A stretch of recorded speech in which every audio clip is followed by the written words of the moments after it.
Hello and welcome to the Integrated Rehab and Performance Podcast. My name is Dr. Nick Curtis and I am running the show here at the Integrated Rehab and Performance Center. Today we are talking about the golf swing. We are talking about foot mobility, foot and ankle mobility in the golf swing. Specifically, we are talking about foot pronation and supination. So why these movements are essential for golf performance.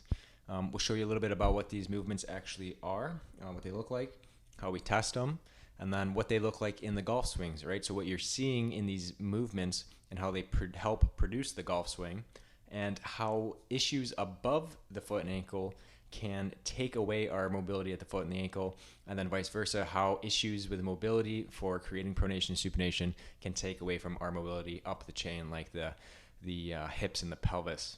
So really important to make sure that we are taking a look at the foot and ankle when we are doing our screens for performance or for rehab with golfers and other athletes. So let's take a deeper look into that today. Okay, so let's talk about a flat foot.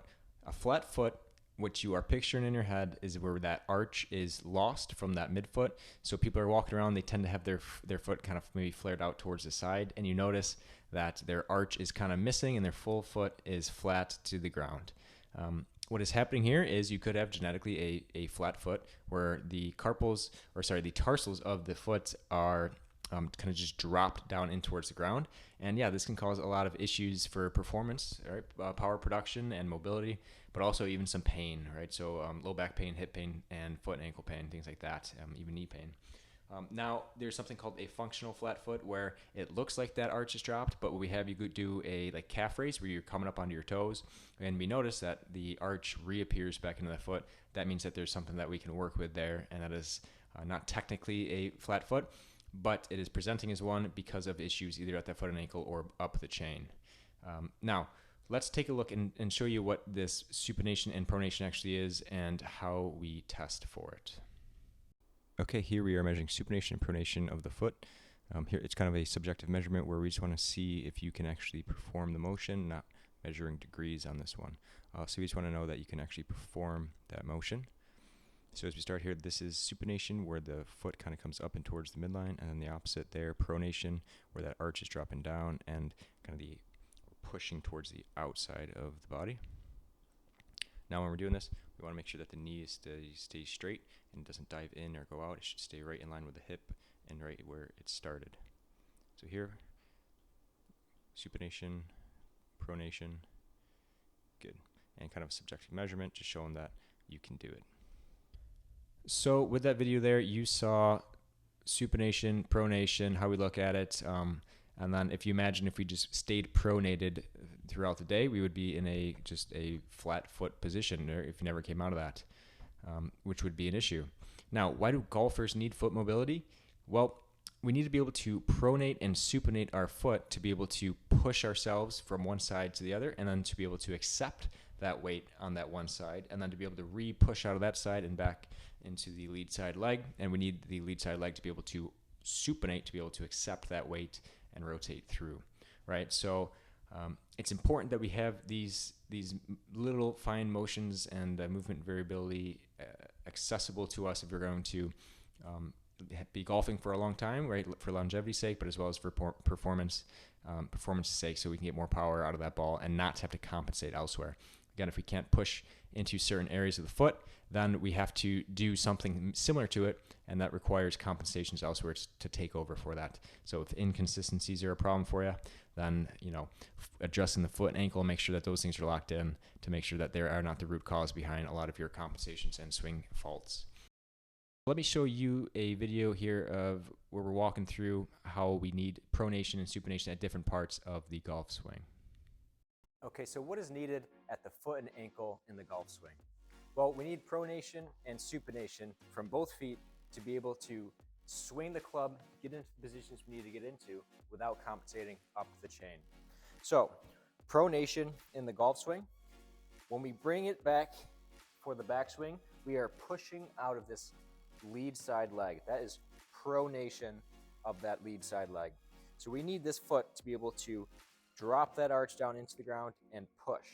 Now, if we can't do that, we're going to get it from somewhere up higher. So a lot of times we can either get this knee cave or we get this anterior tilt of the pelvis and the whole hip kind of comes along for the ride, obviously creating compensations throughout the body that are no good in the golf swing. So we want to make sure we have that motion available to us in that lead side leg. Same thing as we come up into the backswing is we need supination of this backside leg. So we need this arch to be able to rise up as we come back into the backswing here, right? So this foot needs to be able to invert and supinate like that. Don't have access to that? Well, then our hips are going to have to create that motion for us, or our knee is going to have to do that for us as well, right? Otherwise, we lose our full foot contact with the ground. Again, creating compensations throughout the entire body that we don't want. Now, when we're coming down into the backswing, we need to be able to drop this foot from a supinated position into a pronated position. We need to be able to push through that foot to shift our weight back to the other side of the hip. Same thing with this lead side foot is we need to be able to take that weight into this side foot. So we need to be able to go from a pronated foot down position into a supinated or arch up position. We need to have that movement variability in that foot to be able to accept those forces and those loads and create that mobility through there. Otherwise, again, we get it throughout the body in different places, again, creating all sorts of swing characteristics that we don't want. Now, how can missing hip mobility create a flat foot compensation? Again, this is a little bit complicated, but I do have an article, the lower quarter rotation test, which talks a lot about hip mobility and its effects up and down the chain and how we can address and fix some of the hip mobility issues that we can see. So go ahead and check that out. It's called the lower quarter rotation test. That's on the blog. I also have a podcast episode on it. That's Golf Podcast Episode 18, the lower quarter rotation test. You can find that on YouTube or Spotify. But otherwise, briefly, generally speaking, if a certain hip is, say, lacking internal rotation, then we need to find and get access to internal rotation down the chain somehow. So what happens is that knee might dive in, where we see that knee cave.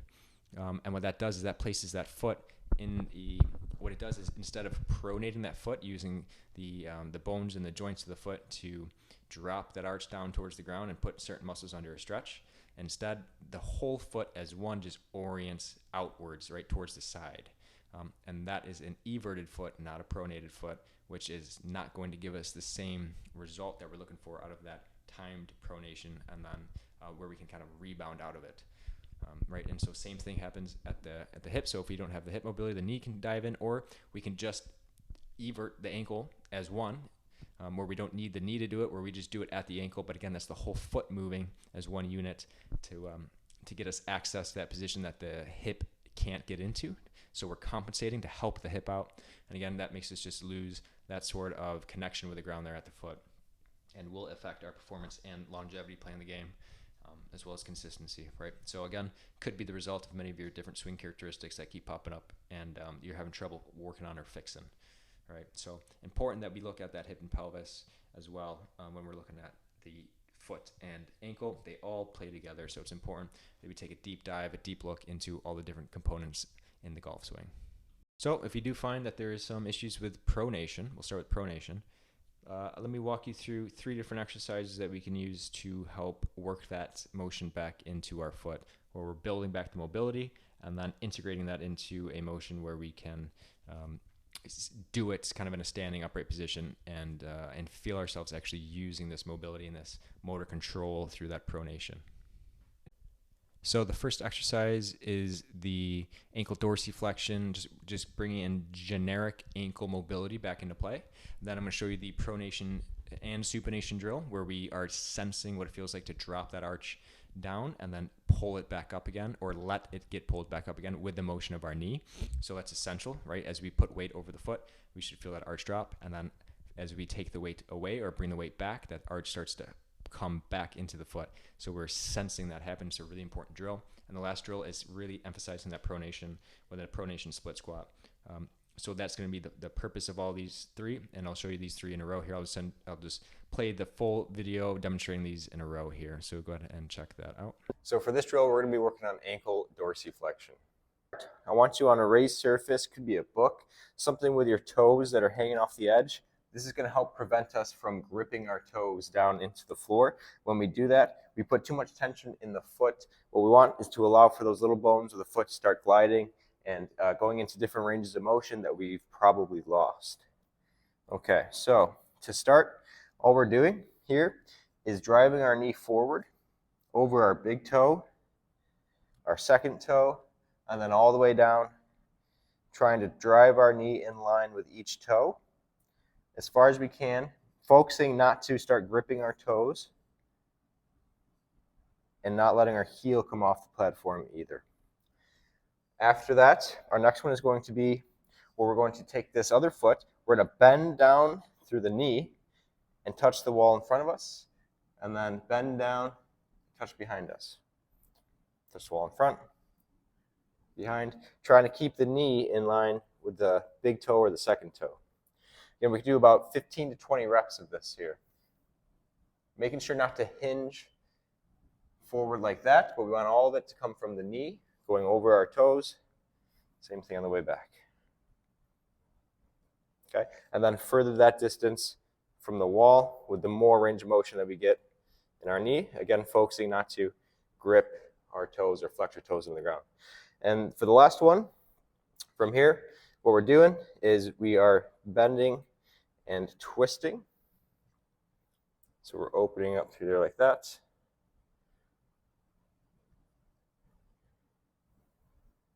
Again, letting that knee come forward. We're using the wall for some support.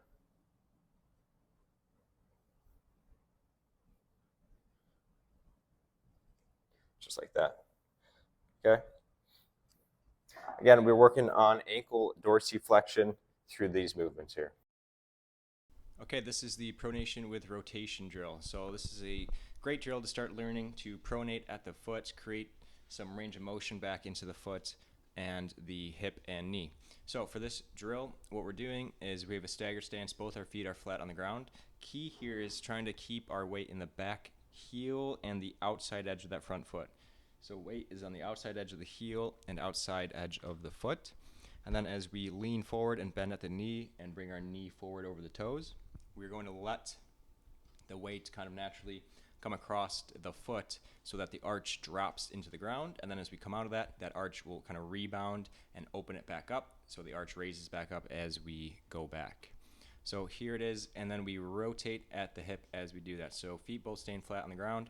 We rotate our hip towards the inside, and we want to get our hips about square with the wall towards our side and even maybe the back corner of the room. And again, as we do that, both feet stay flat on the ground. The knee comes over the toes. We rotate towards the side, and you can see how the foot pronates during that. You can see the foot dropping through the arch and then rebounding out of that arch. From here, just focusing on rotating at the hips and letting the knee do whatever it has to do that. All right, so here from the side, we can see both feet staying flat on the ground. I'm focusing on keeping my weight on the outside edge of that front foot. And then I lean forward, bending at the knee, and then just rotating towards the inside. And you can see that foot starting to drop at the arch and then rebound back up. Give it a shot. Okay, this is a split squat with a pronation bias. So we're really focusing on foot mechanics during this exercise. What we want is a slant board that's about 5 to 10 degrees, so a very slight slant. We're going to place our foot on the slant board with our pinky toe towards the bottom. From here, our bottom of the split squat position is going to be more biased towards this positive shin angle, so we want it to be definitely knee over toes. And we want our bottom knee kind of stacked under our hip, okay? Now, from here, the slant board is going to push your foot. It's going to make it so that your foot kind of wants to ride towards the outside. And naturally, reflexively, what we're going to do is we're going to put more weight into that inside part, middle part of our foot, right? So most of the weight will end up being on the big toe side under this first metatarsal, as well as on the heel, but again, on that inside part more so. So what that's doing is kind of reflexively bringing us into a pronated position. That's something that we want to work on. It's very important to be able to pronate, to put force into the ground and actually be strong in things like a deadlift and a squat. So we have our position. We're going to have the dumbbell on the same side as our front leg. And this will be our starting position. Okay, and then from the front, pick up our dumbbell. Now from here, we can use a rack that we can hold on to for support, or a box, something to make sure that the focus is staying in the foot pressure and foot mechanics, and then just a good form on the split squat. So from here, weight is in the proper parts of the foot, just behind the first toe, and then inside part of the heel. Then from here, exhaling on the way up, inhaling on the way down. And then we can just bang out some reps from this position, focusing again on where that weight is in our foot. And again, use a rack or a box for support here, again, just to make sure that we're focusing on the right things during this exercise. A couple things to keep in mind when we're doing this exercise.